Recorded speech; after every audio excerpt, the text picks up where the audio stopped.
Hello, everybody. Welcome back to our Fireside Chat series. Today, we're proud to have Tanu Mukherjee, CEO of Dastur Energy, to talk about the importance of scale and economics in carbon management.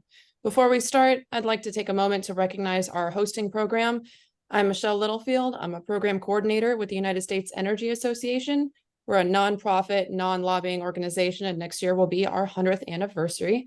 We've done work in over 100 countries with USAID, the State Department, and DOE Fossil Energy, which funds our specific program. We call this Consensus for short. So this is a cooperative agreement with the Department of Energy. Our mission is to educate the public, policymakers, industry, and stakeholders on CCUS and carbon management technologies with hosting public webinars, along with a series of monthly educational briefings, conference workshops, technical reports, and we release bi-monthly news clips of CCUS and carbon management related updates. This will include rare earth elements, critical minerals, blue hydrogen, environmental justice as it relates to carbon management, and tribal energy articles to our interested audience. If you'd like to join, feel free to shoot me an email to the address at the bottom of your screen. So throughout the webinar, please feel free to use the Q&A button during the presentation. This webinar will also be recorded and posted on our event page, most likely by tomorrow, along with the presentation slides themselves, though we do really appreciate you taking the time to join us live. With that, I'll introduce our host, Mr. Mike Moore.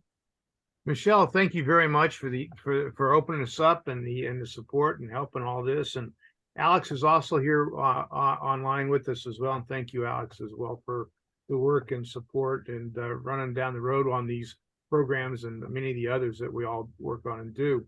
I've been with USCA now, coming on, well, was it when I come on board? It was before COVID, so we're going on close to 4 years. Been great here. There's a lot of activity. As Michelle pointed out, we cover a lot of bases with 3 of the major agencies on the energy-related areas. I think we're pretty effective. We have a lot of fun with a lot of the venues that we get involved with and the people that we interface with. And along the way, we get to meet some really great folks and their businesses and let alone their expertise and insights. And one of those is Tanu Mukherjee, who's with us today, CEO of Dastur Energy.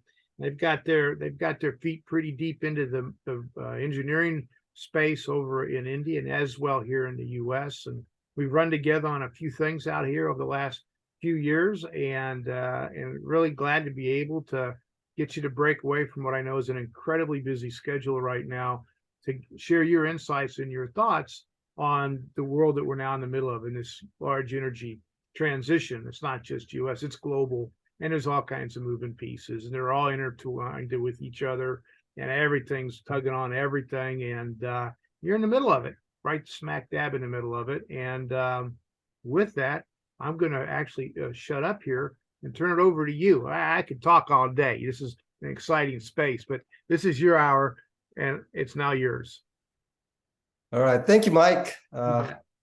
I think it's a pleasure meeting you folks, and it's a privilege talking at USCA to all the folks out here. And I think that this specific area is particularly germane, given the scale of energy transition that you're talking about, right? And so I thought I'll kind of like get some insights out on what you have seen going around doing all these projects around the world in terms of what's happening. Just as a brief, Dastur Energy, like Mike mentioned, we are an engineering and a consulting and a technology organization in the energy space, and we've been working for quite a few years in the carbon management space and enabling large-scale solutions, commercial-scale solutions. And so we think that that's important to look at, scale and economics as one of the fundamental building blocks, right, of carbon management and energy transition. So with that, I'll just kind of like flip on to the slides and go through a quick set of slides, and then perhaps Mike, you can talk a little bit about what are some of the pressing vertical challenges and opportunities, and we can take it from there along with the audience. So I think we have been looking at this whole transition piece for a while now, and I think there's been a lot of talk on technology, and there've been a lot of developments in technology over the past 5 to 10 years. There have been some technologies in carbon management, carbon capture systems which have been existing for decades, and the whole idea is to look at how do you put these things together in a way which can address the scale requirements, which is in, billions of tons of CO2 across the world. And how do you do it in a manner which is economically viable? And I think that's one of the crucial levers which will drive adoption and accelerated adoption of carbon management and decarbonization solutions across the world. So here's a couple of observations, right? And it's just kind of like what the data says out here, right? So if you look at the world from an overall energy perspective, right? In 2000, about a generation back, we were about 87% of the fuels used were fossil fuels, right? And today, we've probably gone down by 4 percentage points in terms of reduction of use of fossil fuels. So over almost a generation, we have only reduced by a few percentage points, even though there has been accelerated investment in renewables, some investment in carbon capture, investment in EVs and transportation systems. So what it tells you is that it takes a long time to transition an economy or the globe, for that matter, from its existing use of fossil fuels to the future use of fully renewable resources, for that matter, or net zero resources as it evolves. So one of the experiments or one of the initiatives that was taken, which I wanted to bring about out here, was in Germany. So if you look at Germany in 2000 started making a lot of investments in renewable energy, right? And about $500 billion of investments over the past 15, 20 years. And again, from 87%, they have come down to 78% in terms of their fossil fuel utilization. And this tells you that the whole path and trajectory of transition is slow, and it takes a lot of investment to make it happen. And so this is a reality, right? And the reason for that is because there's so many, like Michael said, there's so many moving parts in an energy system. And large-scale energy systems are very complex, right? So, for example, this is a very large number, right? 600 exajoules of energy. That's what the world consumes today. And this is a gigantic number. And transitioning that into a non-CO2 emitting set of resources or sources, it's a big challenge and obviously a big opportunity too. So now, if you look at some comparables, there's been a study by McKinsey about some time back, a year back or so, which says that, by some measures, which is fairly accurate, you probably require $275 trillion, right, over the next 27, 30 years to get to net zero, right? Now, if you look at that, that's like, 10% of global GDP per year that, you've got to spend to get to that number, and over $10 trillion per year over 27, 30-year period. Now, people compare this with moonshots, and I think it's useful to kind of like compare the relative scale of investment. If you look at the Apollo and the Gemini program, 1958 to 73, 15 years, it's about $275 billion in today's dollars, okay? So that's about 1% of GDP one time. So the scale of investment that you're talking about is hundredfold, right? So we need to understand how we're going to finance, how we're going to invest that scale of investments in energy, net zero energy systems over the next 25, 30 years. So it's much more than a moonshot, right? And like I said, large-scale complex systems like the energy systems in the world take decades to transition, right? And energy transition is nothing new, as you all know. It's been going on from wood to coal to oil to gas to now what you call zero sources of energy, zero carbon sources of energy. But it takes decades. You can accelerate it somehow, right, to somewhat. But again, the limitations of scale and complexity and interconnectedness of system makes it, a little more challenging. So obviously, we know this, that renewables have a big role to play in the net zero transition. But again, it has got its limits, right? And so if you look at renewables, we think based on our models and what we have looked at, right? You can probably get to about 25 to 35%, reduction from the emissions from the power sector alone, right? People talk about 100%, but that's very difficult to get 100% penetration of renewables in the power sector alone. So if you look at it, the power sector today, it's about 25% of total emissions at about 9 gigatons. And if you do that 30% replacement in terms of generation of energy in the electricity sector with renewables, which is solar, wind, and hydro, you will get to about 3 gigatons of reduction, okay, 3 billion tons of reduction. Beyond that is difficult because, as you might know, that renewables are intermittent sources. And because they're intermittent sources, it's very difficult to dispatch them, right? It's very difficult to dispatch them the way it is done today because electricity cannot be stored in an economical manner today. So you got to match demand and supply. And so the current grid system and the current mechanisms of dispatch have evolved in a way which allows you to do that with the current electrical sources of power in the most efficient and optimal manner. So if you put more intermittent load, right, on the current grid and the current dispatch mechanism, they just don't work. And so you will have basically a power market failure, a market failure. So you can go to probably about 30%, and that gets you about 3 gigatons. Now, obviously, as grids evolve, as storage systems evolve and become more economical and scalable, as hydrogen becomes a mechanism to power some of these power systems, you'll get the penetration of zero carbon or low carbon sources into the power systems more and more. So today, if you look at it, so 3 gigatons probably, right? And we are today at about 14, 15%, 14% or so in renewables penetration from a generation perspective. So you can go to maybe another 15, 20%. And the rest 6 gigatons that you need to take out in the power sectors has got to be, somewhere from coal, oil, or gas, with CCUS or carbon capture and carbon management, from nuclear, or from hydrogen-based turbines and hydrogen power generation, battery storage, right, which makes renewable basically a base load, as we call it, right, which is available for most of the time, and is most efficient in terms of its distribution. So obviously batteries, utility scale battery storage is something that's going to come. Pumped hydro is an option, and obviously large scale grid development and integration is other things that you need to look at to really address the other 6 gigatons.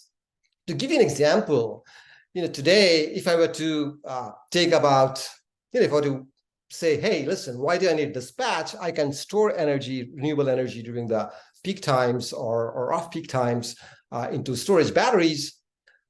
If you look at Europe, 100 gigawatts of, let's say, wind, and if I look at the wind patterns, and we did a simulation model around this, to provide reliable baseload for that 100 gigawatt wind with battery storage, you'd probably require about 2 terawatt hours, right, of battery storage. Now, to give you a sense of scale, a 2 terawatt hour battery storage, right, today, utility scale battery storage costs about $500 approximately,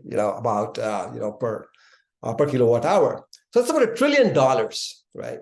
So I think that just the scale is so large, and that drives all the other factors in terms of affordability, in terms of cost per unit. And so these things will evolve over time. So you're going to manage this combination of how much renewables we can put in and how much we can support with other sources to be able to give you available, efficient power at a price point which makes sense and which is low carbon in its emissivity. So obviously, renewable baseload requires energy storage at scale and economics plus GT-based peaker support. So with that said, I think it's important to understand that apart from power probably takes about 25% of the total energy, 25% total emissions, right? And the other 75%, a major part of that, 25 to 30% or more, as economies evolve around the world has got to do with the industry. So if you look at the industry, the modern world today, right, and in the foreseeable future, rests on 4 basic industrial pillars, and all of which require fossil fuels, which you cannot substitute at this point of time because of the nature of the technology, and the nature of the technology development to substitute them is probably many decades away. So if you look at the 4 non-substitutable sectors, the critical sectors, which make living possible today, that emits about 6 gigatons, 7 billion tons or 7 gigatons per year in terms of CO2. So those are cement. Cement is everywhere. It's a basic element that's required. That's about a 4.5 billion ton, industry consumption across the world, generating about 3 gigatons.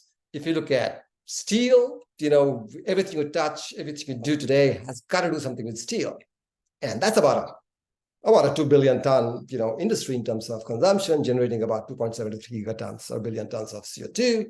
If you look at plastics, about 500,000 tons, 500 million ton, another 1 billion ton of CO2. If you look at ammonia, which is fundamental to life in terms of fertilizers, which feeds the world. I mean, if there's no ammonia, if there's no Haber-Bosch process, half of the people in the world would die of hunger.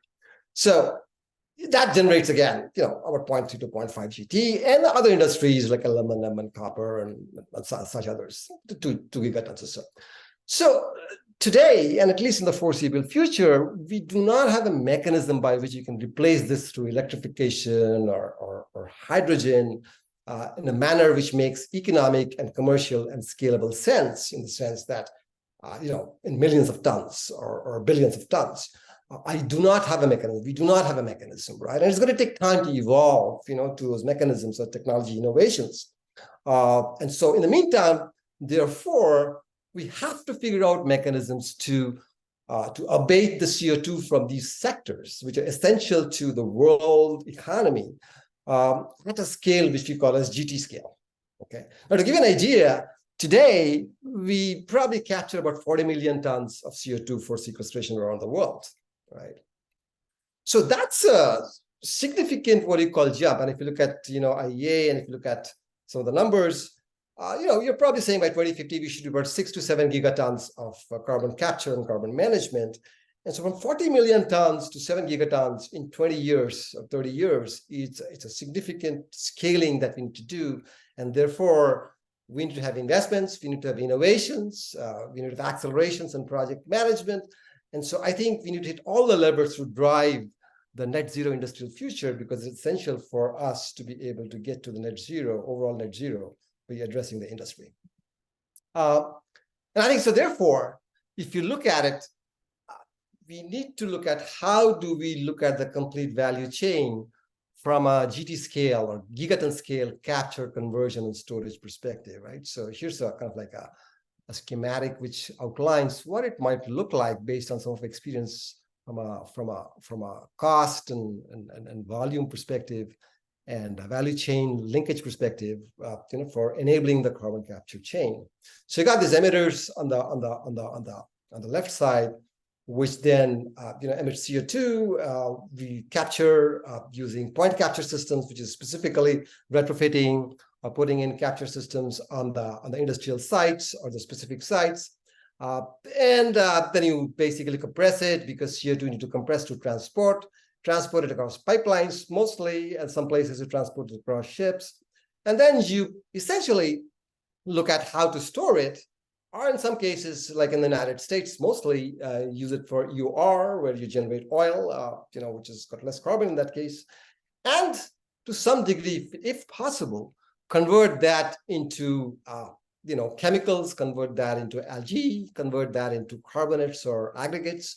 But if you look at the chain, the overall cost, like, point capture cost, it's probably about $100 per ton, depending upon the industry, depending upon the CO2 concentration. If you look at compression, pretty less, $10. Transport, again, it's not too much, but overall chain, end-to-end chain costs would probably depend upon the characteristics of the industry, the characteristics of the specific plant, characteristics of the geology.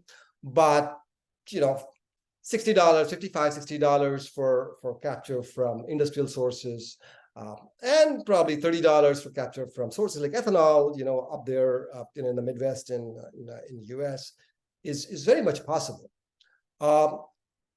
People talk a lot about why don't we convert, right, all the CO2 into chemicals, and that's the holy grail. That's great. But the problem is that converting CO2 to methanol or any chemicals is a very energy intensive activity. And so therefore, what happens is that you put a lot of energy, so the cost obviously goes up. And even if you were to convert, right, all the CO2 available or, to methanol or chemical derivatives, just 2% of the world's CO2 output is enough to make all the chemicals along with hydrogen in the world. So that really doesn't solve the problem of CO2 through conversion, even if you were to discount the cost or the factor of price at this point of time. So therefore, storage becomes fundamental, right, in terms of enabling the whole carbon capture value chain through sequestration. Now, the United States obviously is quite ahead in terms of the storage, but if you look at the emissions that's going to happen over time, India, China are going to be major emitters as the economies grow, and so the whole drive to adopt CCUS in those countries is very pressing. And a lot of work needs to be done on the storage and sequestration side to enable those value chains in those nations, in those geographies. Okay. So here are some of the levers that I thought I'll just mention what drives gigaton scale decarbonization. Obviously, the lowest hanging fruit has got to do with how can you improve process improvement. The second is you can do innovation and electrification. Third, of course, we think is carbon management, CCUS, and hydrogen, blue hydrogen, and of course, green hydrogen. And if you look at some of the factors that we considered out here, has got to do with how practical or how easy it is to implement these things and what levers affect it, right? So asset continuity is one of the big levers, right? In the sense that, if you say today, I want to replace iron and steel industry around the world with hydrogen-based steel making. Now, that's a big transition, because if you look at the investments that have happened, right, in lots of the part of the world, which is based on blast furnace technology for producing iron, it's significantly in trillions of dollars, right, over in the past 10 years. So stranding those assets is very unlikely, right? And replacing that with hydrogen technology for iron and steel production, even if that were feasible, and that's the other question. Even if I take that for feasible, it's very difficult to strand the assets, right, and replace that with new technology. So asset continuity is an important factor. Scale, obviously, is an important factor. Maturity of technology, how economically viable it is, what's the green premium, and what's the degree of CO2 abatement. So if you look at these levers, clearly, given the canvas that we have got at hand, CCUS, is one that makes a lot of sense. Green hydrogen over time will make probably a lot of sense.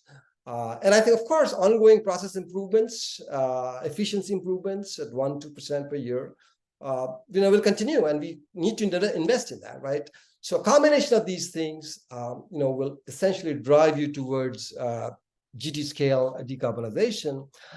We believe that given the scale of transition and given the scale of time that we have got, it is important to invest in innovation, because unless there are some fundamental innovations which happen, it is difficult to get that scale, right, in the timeline we're talking about. So investment in innovation through electrification, alternative fuels, alternative processes is fundamentally important to complement and leapfrog, right, the goals that we have got, to leapfrog the volumes that we have got today in terms of reaching the goals.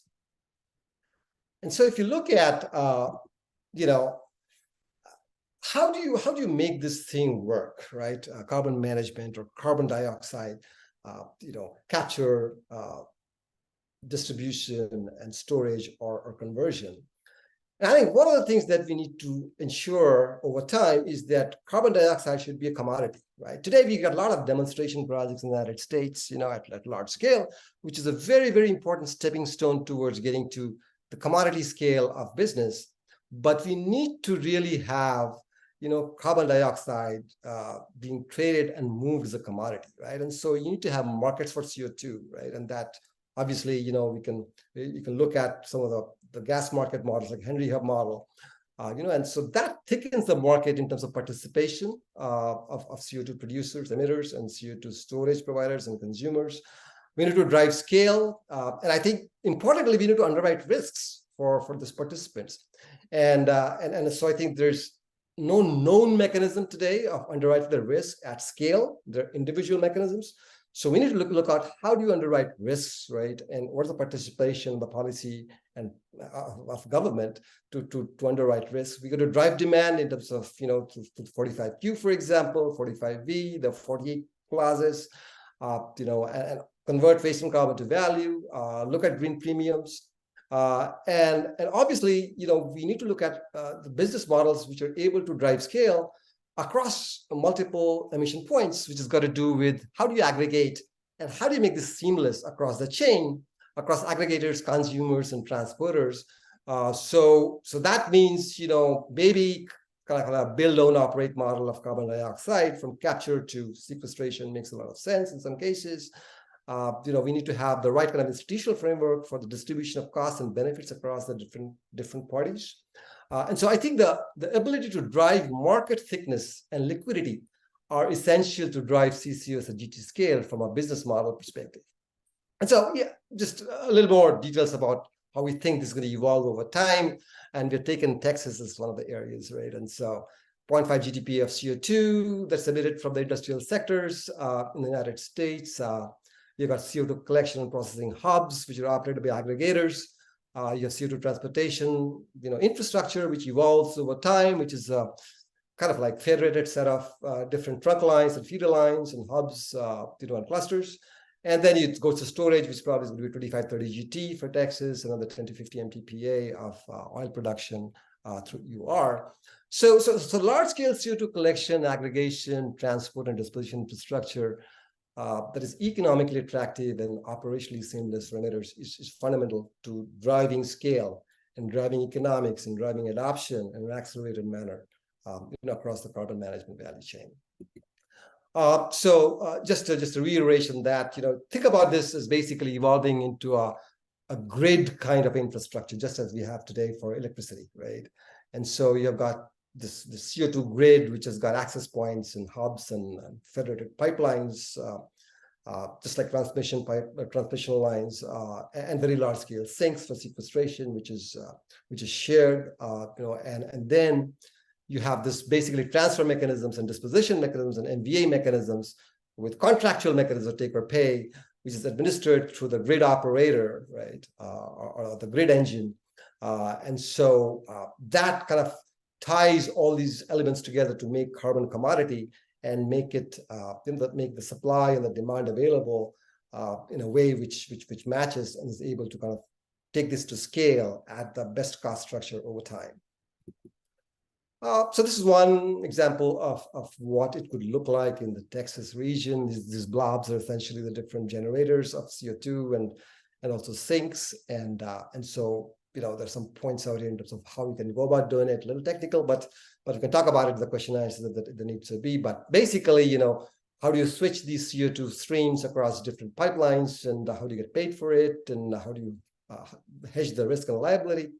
Investment and financing and policy requirement, and obviously for all these to happen, you need to anchor some large-scale H2 or large-scale CO2 sequestration projects, like the ship channel in Houston is a good example. As it grows, or for that matter, the regional hydrogen hubs, coming up, 6 to 10 hubs over the next what we call several years, is a good example of anchoring some GT scale capture projects. So we talked, about hydrogen as an important piece of the whole puzzle, right, in terms of scalable, economically viable transition to net zero.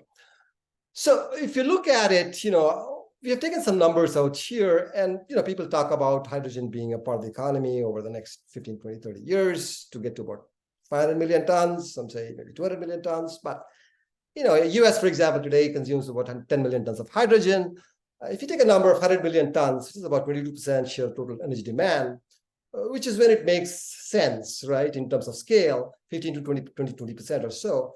So if I take 100 million tons of hydrogen requirement, if you look at it from a perspective of, what are the resource challenges for this scale of production, some numbers are indicative of what it might be. So if you look at producing this entirely through electrolysis, that's a lot of power requirement, right? 5.3 trillion kilowatt hours. So just to give an example, today's United States consumes about 4 trillion kilowatt hours, of electricity.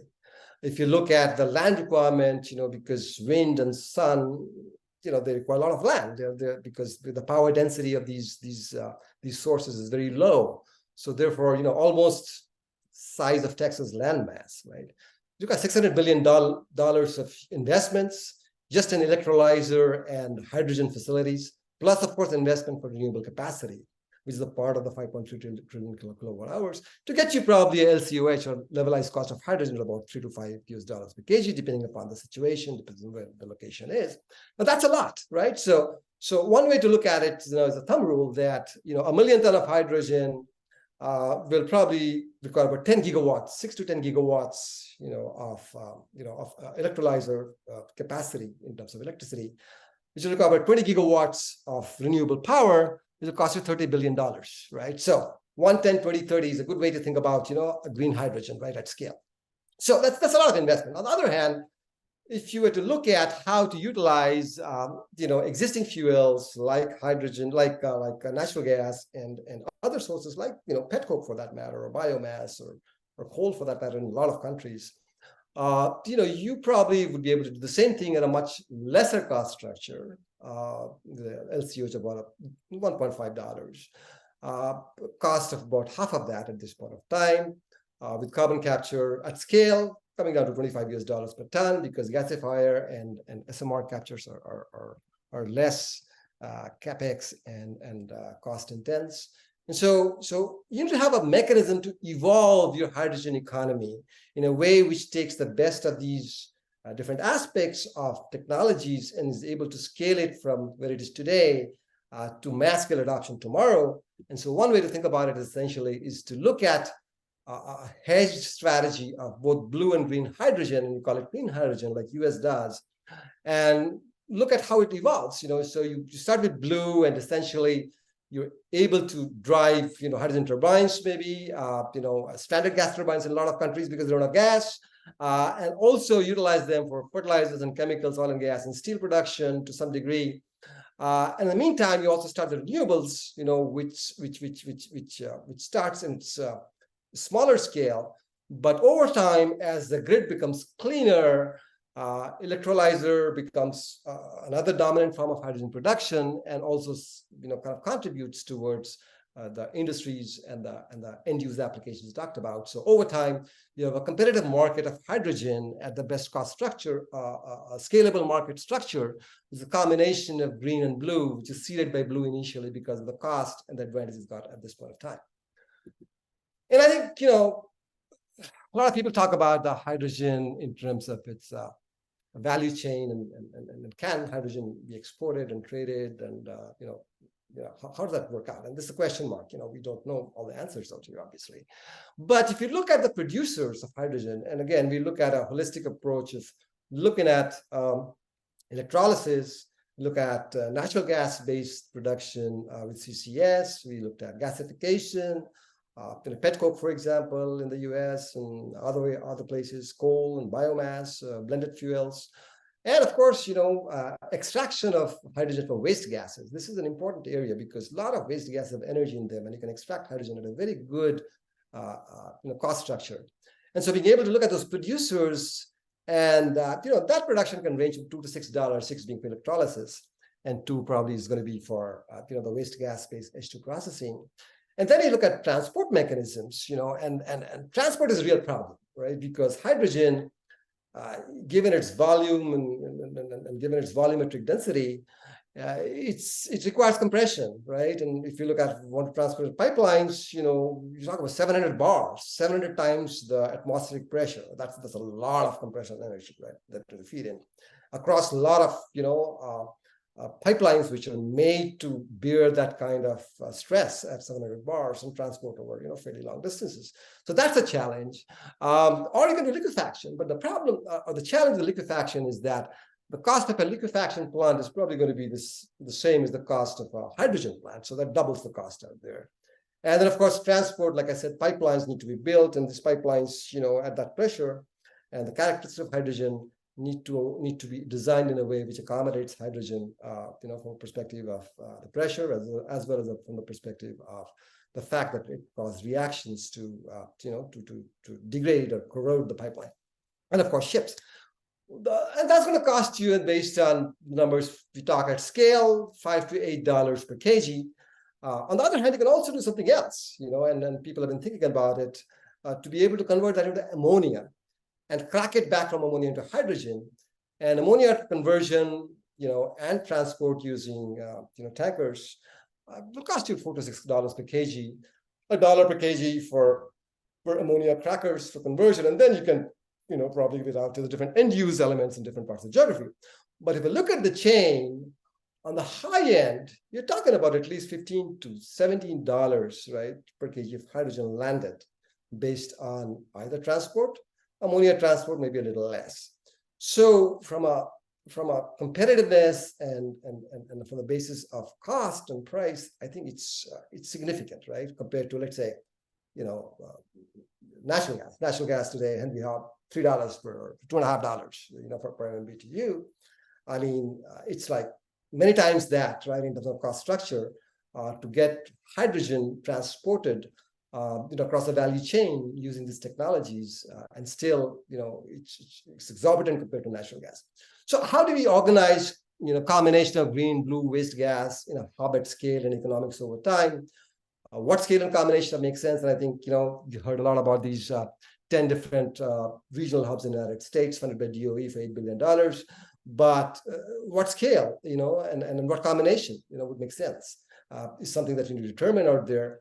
And what's the investment? $8 billion is a good starting point, but, if you want to make those kind of hydrogen hubs, it's probably going to cost you more than $20 billion. So organizing this in the right way to get the economics right, over time is going to be important to get the hydrogen value chain working and hydrogen trade hopefully working at some point of time. And I think with that, I'll just talk a little bit about the engagements, in energy transition that we have across different customers, different institutions. So like we work with Duke on capture for large scale. We're working on the engagement with them. We work there in Liquid on a DOE project for hydrogen SMR capture. Cliffs is just something that we completed on the pre-feed side, which has got to do with capture, pretty large scale capture, 3 million barrels of capture approximately, from the Burns Harbor plant, with potential hydrogen production of about, 100,000, 90,000, 100,000 tons, per annum. We're engaged with ArcelorMittal on an ongoing basis. We work with ADNOC on a large gasifier project on being able to gasify petcoke and some of these petroleum residues and being able to translate and capture the CO2 for EOR. We work in India with the USTDA and one of the largest oil corporations, Indian Oil. Same thing, for petcoke gasification and capture with the production of different kinds of chemicals with one of the other large, petrochemical refineries. And then, of course, we work on a policy side a little bit. The G20, we work with G20 on CCS technology, landscape and gap, and we just formulated for government of India the whole CCS policy, which hopefully will go forward. So I think with that, Mike, hopefully that gives you a preview of, our thinking and some of the experiences and insights, and happy to, engage in a discussion, question and answers, what you want to do. Athano, this was great. And as you went through your slides, some of the pieces that I maybe not track as close kind of creates that even greater awareness of how many moving pieces are in play. And you think about how many of the different global governments that have created incentives in their regions, inside their domains, to stimulate all these areas of activity.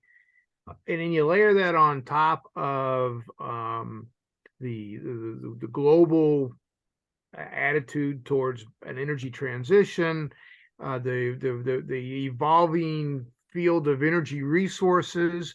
What was solid and predictable 24 months ago is completely different today. Just one big event was the movement of the energy supply resources and suppliers from the issue with the thing going on with Ukraine and Russia and the rest of the world, and the sanctions and the changes in a number of different commodity patterns. Long-term strategic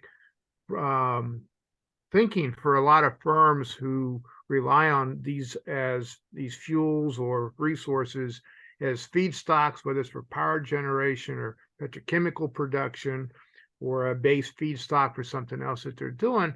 Everything had to get rethought. And then you layer the carbon piece that's on top of it, and you take what's going on with the EU and the carbon border adjustment tax or process that they've begun to kick into gear, and everything's all over the board. A traditional way of valuing a project and its long-term opportunity, and what were the environmental risks, political risks, resource risks, and then you layer on some of the more cultural and societal risks that have been elevated in the last couple of years as well. Just an amazing space to work in, never a dull moment. And I'm just thinking, I got like 100 different things I could ask you questions about, but I don't have time for all of them. I've got a series of questions I've kind of jogged out here. I'm going to kind of bounce around a little bit. Since we're just fresh off the hydrogen conversation, there's been a lot of movement and debate in the hydrogen space. What are you seeing in the green and blue, of course, other colors going on in the U.S. and worldwide? Will the industries like steel, cement adopt green hydrogen? And will it have to be green hydrogen or low carbon intensity hydrogen? I mean, that debate is in play right now in the U.S. and probably impacting how the hydrogen hubs programs will go forward that the DOE will be announcing sometime in the near future.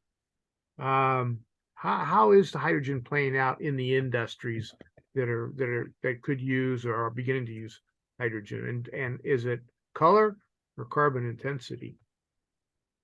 Yeah, so I think, to kind of like take a shot at your question, obviously, we think, and I think the right way to think about it is basically the carbon intensity. That's what matters. It really doesn't matter whether it comes from, a natural gas, or for that matter, biomass or petcoke or from an electrolyzer, as long as the intensity is contained to levels that make sense.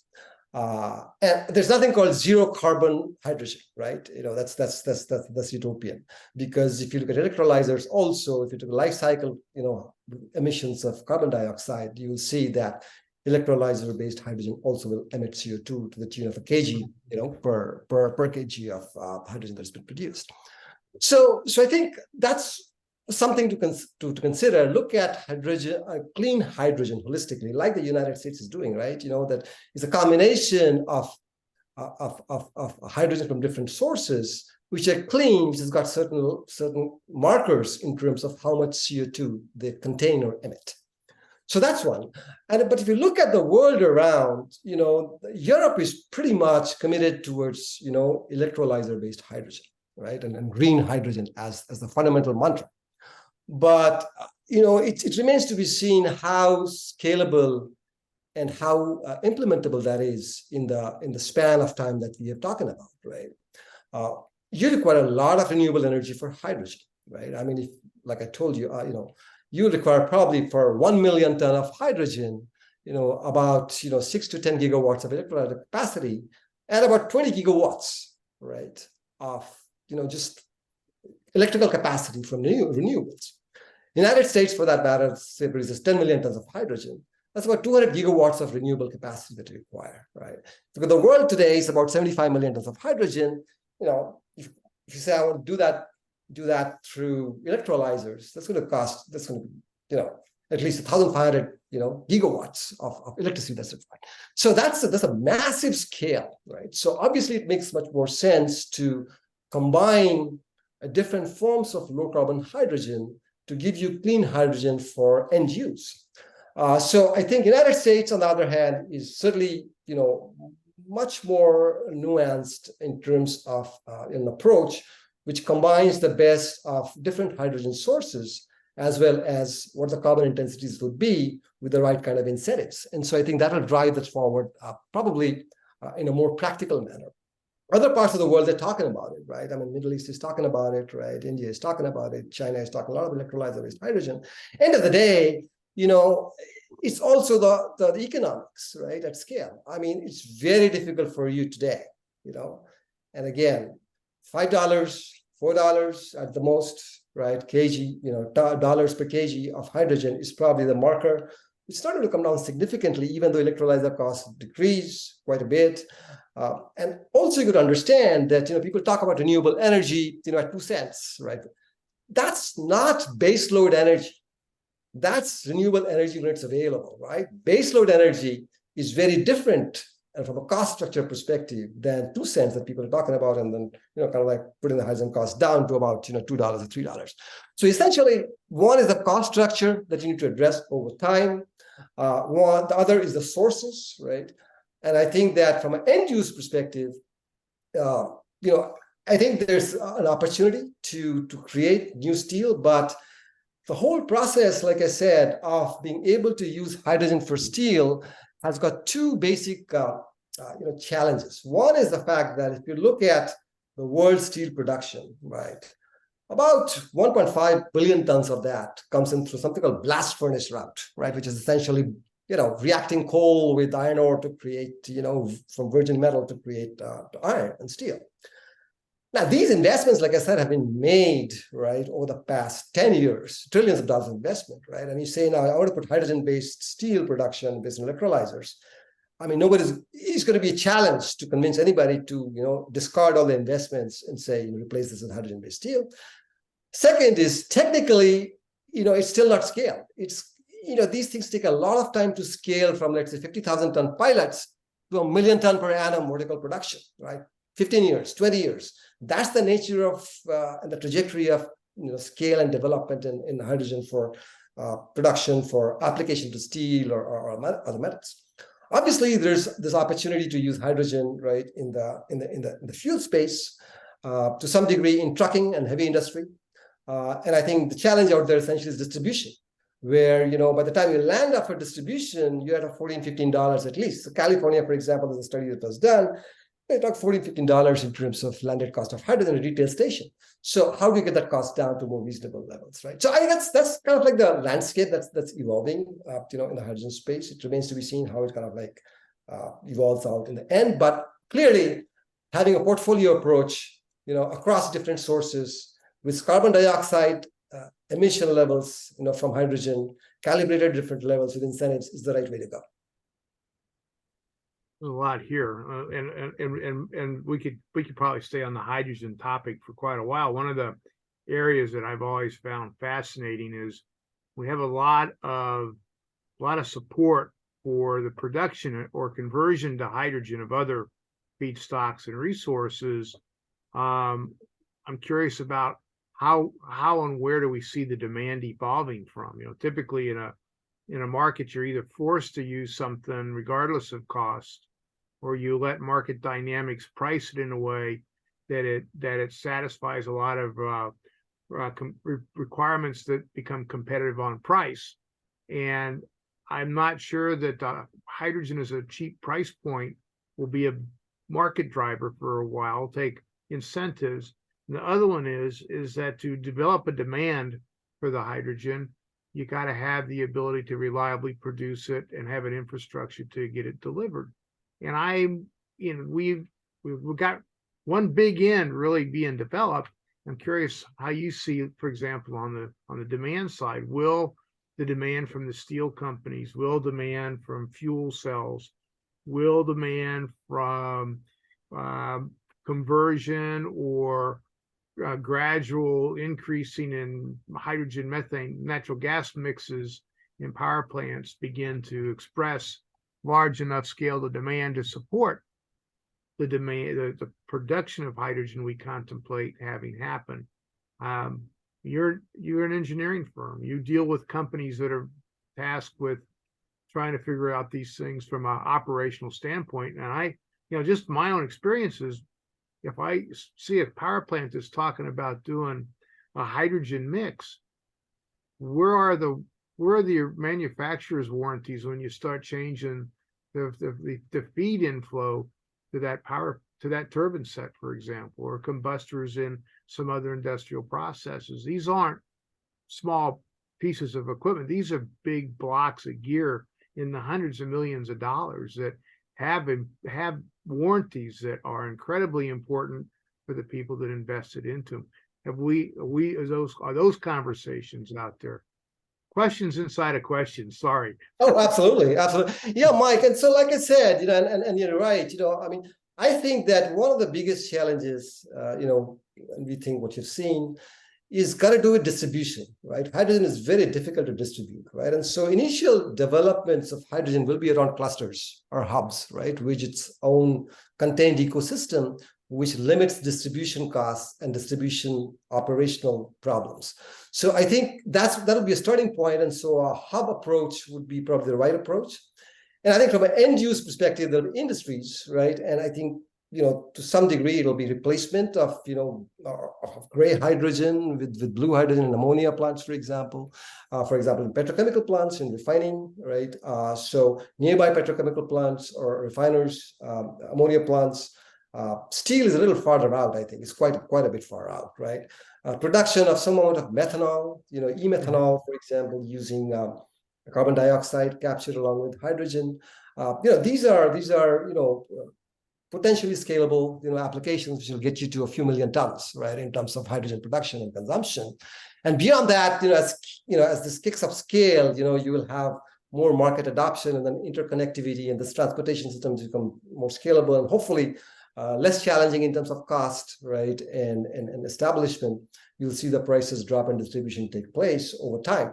But initially, I think it's been more captive, around clusters, a more localized distribution for specific existing industries like refineries, like ammonia production, production of e-fuels to some degree. And transportation is probably much further out, right, in terms of. Okay. I'm looking on your engagements, and you've got three of the programs are done with the Department of Energy. And from my own experience over the years being in this space, being able to not just have an application that's acceptable, but to win an award and then to deliver the award in the process required by the DOE is not necessarily for the faint of heart. And so my hat's off to you for the three that you've noted. I would have to imagine that in the current environment, you're probably in at least as many other proposals sitting on the DOE's desk now, or more coming in the future. People that are in this space, what do you tell them? Because you've gotten this expertise on how to be part of a winning bid, and it's not easy. And winning's only part of the equation. Then you got to deliver it to their specs. What would you say to somebody trying to enter that space, other than say have to hire you first? No, I think, Mike, I think a lot of it is, got to do with, being able to take up the challenge and learn from it. We learned a lot, right? Learning is an essential part of this whole process. So unless you are able to take up these things at a large scale, and all of these are fairly commercial scale, engineering projects, you got to take it up, and then you will learn a lot on the way, make some mistakes, right? But in the end, your learning will more than compensate many times over in terms of, going down the experience curve, the learning curve, and the scale curve. And so I think it is important, right, to break that barrier and take up these challenges, because almost for certain, right, over a period of time, you're going to multiply that learning, right, into cost, economics, and scale. So I would encourage everybody to participate, right, over time, incentives or no incentives. And I think that's probably, and I think that's what drives also, the leadership and also adoption and the behavior of surrounding ecosystem to adopt, right? And so, Right. few of these started happening, then I think this thing picks up speed and accelerates towards, a much better scale and much better cost economics. Right? Sure. So learning, experience, taking the challenge is an important piece of the whole thing. Well, again, hats off to the ones that you have been successful with, and big support for the future ones that you could be successful with as well over the horizon. One last question, and it's one that's going to be out there for a while. Coal is not the favorite of some of the different industrial blocks, like in Europe and here in the U.S. Yet globally, coal demand is growing. It's not being abated, and of course, it's cheapest, most ubiquitous energy resource for a lot of parts of the world that don't have some of the other attributes that we might have, or the technology to do other, or the funding to do other ways of clean energy production.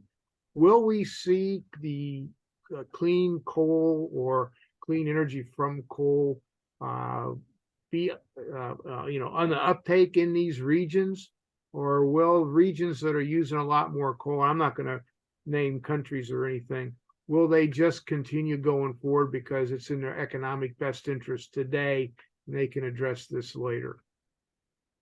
I think, Mike, we need to look at reality, right? And I'll take the two biggest users of coal, right? One is China, which is about 2.5 billion tons of coal per year. Right. Other is India, which is about 1 billion tons of coal per year. That's about 3.5 billion tons, 50 to 60% of the total coal consumption in the world. And given where they are on the economic ladder, right? Coal is the cheapest form of primary energy, right? And given their purchasing power, given the discretionary spending power, it's very difficult, right, to be able to substitute that with a much higher priced energy source, at least in the interim. So I think, and also the fact that there's continuous economic growth, right? And so as you move up the ladder, you'll consume more energy.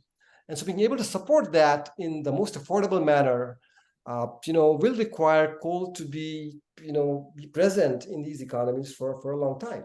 Also, I think a lot of countries and nations and economies are very careful about the energy security piece.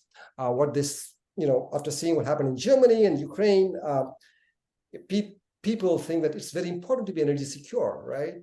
To hedge the economy. And so to be able to do that, one of the ways to do that is using coal.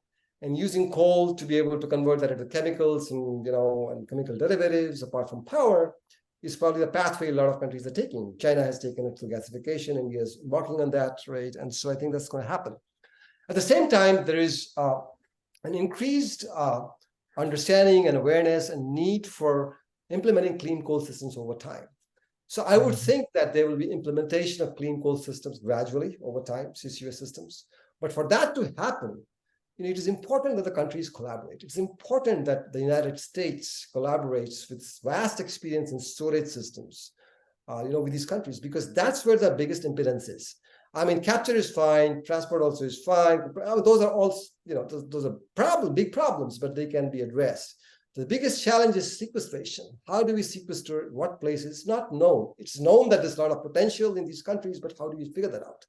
So I think US has a leadership role to play through strategic partnerships with these countries to be able to drive the sequestration mapping across India, for example, or across China, or for that matter, in the Middle East to some degree. So I think over time, we'll see an uptick of clean coal-based system, but it's, gated on how well we're able to sequester and find mechanisms of sequestration in these countries. So yes, coal will be there for a long time for these countries. Again, like I said, as long as we address the CO2, it really doesn't matter what kind of source you utilize, whether it's a natural gas, whether it's coal or petcoke or something else.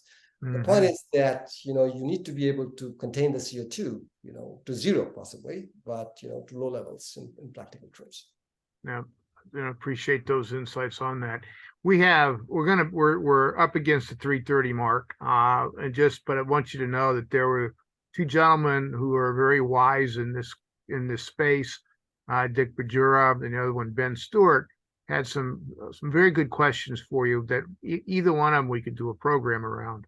I just wanted to give them an acknowledgement that appreciate you taking the time, but we're gonna clock out at 3:30 so everybody can get on with the rest of their day. So thank you, Dick, and thank you, Ben. I'll refer these questions directly over to Atanu and see if he can answer those for you. Thank you, Atanu. I'm gonna really appreciated your time here.